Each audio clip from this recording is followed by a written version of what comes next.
आलस्य मनुष्य का सबसे बड़ा शत्रु है।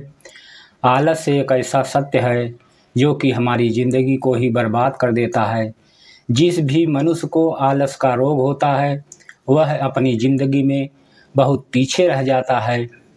उस आलस के वजह से वह कोई काम कर ही नहीं पाता।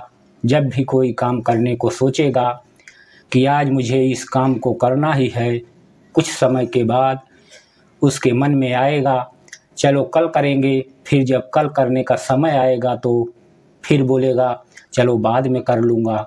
ऐसा ही करके वह खाली सोचता ही रह जाता है और किसी भी काम को पूरा ही नहीं कर पाता। इसलिए मनुष्य को चाहिए कि आलस्य को अपने जीवन में आने ही न दे।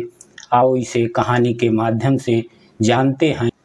गौतम बुद्ध के प्रिय शिष्यों में एक ऐसा भी था जो बहुत आलसी था, परंतु वे उसे ही उतना ही स्नेह करते जितना अन्य शिष्यों को करते थे। एक दिन गौतम बुद्ध ने उस शिष्य को एक कथा सुनाते हुए कहा, किसी गांव में एक ब्राह्मण रहा करता था। वह बड़ा भला आदमी था, लेकिन साथ ही काम को टाला करता था। वह यह मानकर चलता था कि जो कुछ होता है भाग्य से होता है। वह अपने हाथ पैर नहीं हिलाता था। वह बहुत आलसी था। एक दिन एक साधु उसके घर आया।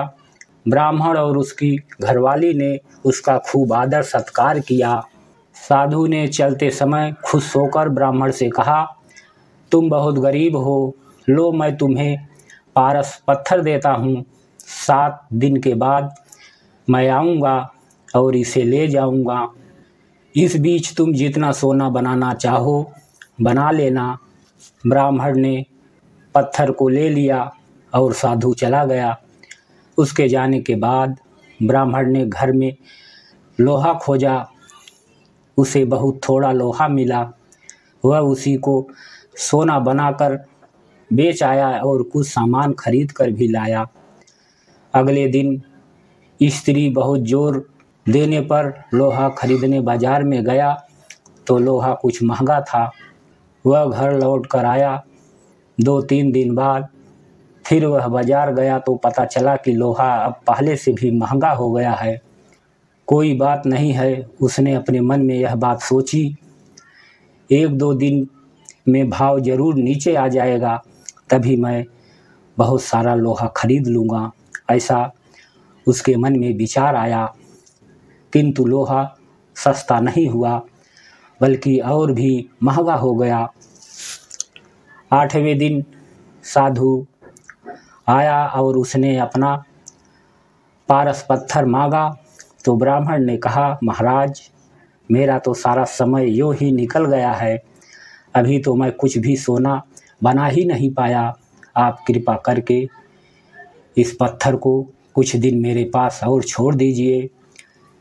लेकिन साधु राजी नहीं हुए। उन्होंने कहा, तुम जैसा आदमी जीवन में कुछ ही नहीं कर सकता। तुम्हारी जगह और कोई होता तो कुछ का बहुत कुछ कर डालता।